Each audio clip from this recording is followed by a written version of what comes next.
natural approach. So fasten your seatbelts and enjoy the trip.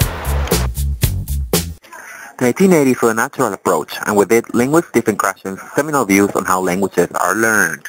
Krashen claimed that language learning is a subconscious process of acquisition. Only exposure to language we understand, comprehensible input, can activate this acquisition process. The natural approach was originally formulated in 1977 by Terrell, a Spanish teacher in California, who wished to develop a style of teaching based on the findings of naturalistic studies of second language acquisition. After the original formulation, Terrell worked with Krashen to further develop the theoretical aspect of the method.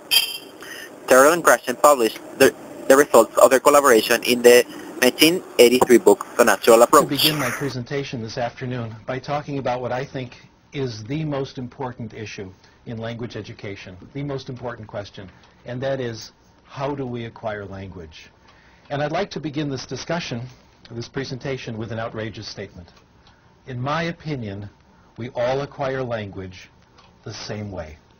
The reason this is an outrageous thing to say is that these days in education, we're living in an age of individual variation. We're very concerned about how our students are different, not how our students are the same. Those who've been around in the field for a while remember, about 15, 20 years ago, people were very concerned about something called field-dependent learners and field-independent learners. You give people a certain test, and one group gets this treatment, one group gets the other.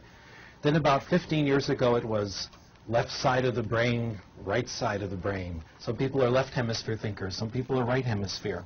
Then about 10 years ago, cognitive style. The cognitive style of the home culture differs from the cognitive style of the school culture. We have a clash, etc.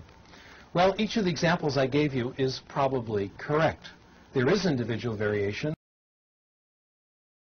and there is quite a bit of it. Nevertheless, there are some things, some of you speak, and you can tell me which of these two very brief lessons you like better. Here's lesson number 1.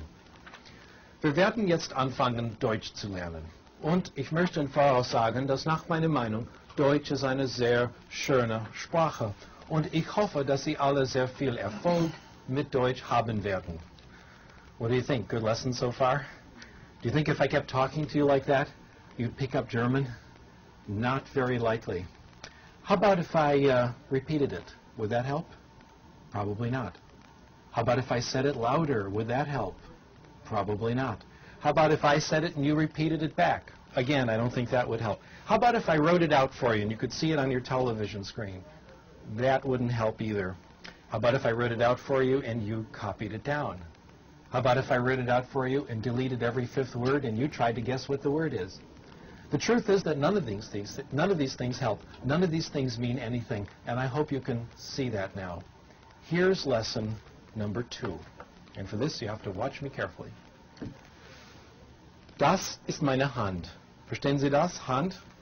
Everyone say, ja. I can hear you, even though it's a TV audience. Good. Kopf. Das ist mein Kopf. Verstehen Sie Kopf? Ja?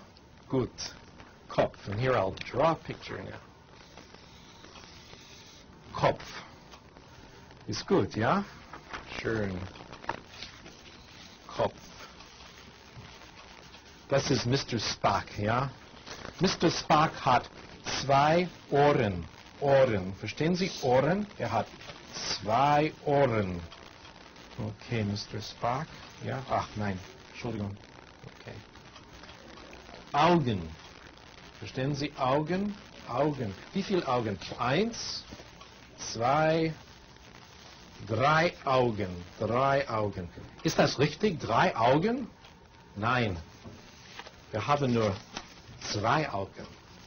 Mund. Verstehen Sie Mund? Und hier ist eine Zigarette, ja? Nein. Zigaretten sind nicht gut. If you understood lesson number 2, not every word, but more or less, I did everything necessary to teach you German. And now I'm going to share with you the most important thing I have learned about language. Probably the best kept secret in the profession. We acquire language in one way and only one way, when we understand messages. We call this comprehensible. Features of a natural approach. The goal of the approach is aimed at the goal of basic personal communication skills, conversations, shopping, listening to the radio. The teacher needs to focus on meaning, not on form.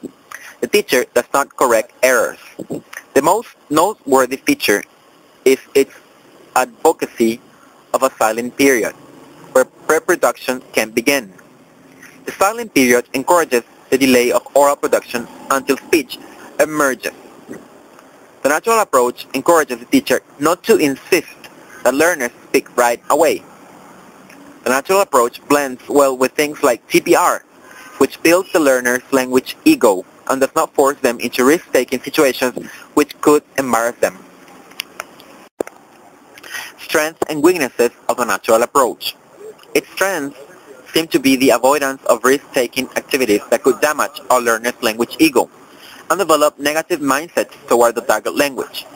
Therefore, the natural approach excels in building a safe environment for the learners, which may be beneficial in the end for ultimate language acquisition. However, the natural approach has serious flaws. Because it focuses on the emergence of language, which is a moment that will differ for each learner, it may be difficult for the teacher to manage an entire classroom. Furthermore, there is a question about how exactly the learner will discern the grammatical structures of the language without direct instruction. Differences between audiolingual and natural approach. The audiolingual method didn't focus on teaching vocabulary. Rather, the teacher drilled students in the use of grammar. The structure will present the correct model of a sentence and the students would have to repeat it. Students have little or no control on their own learning.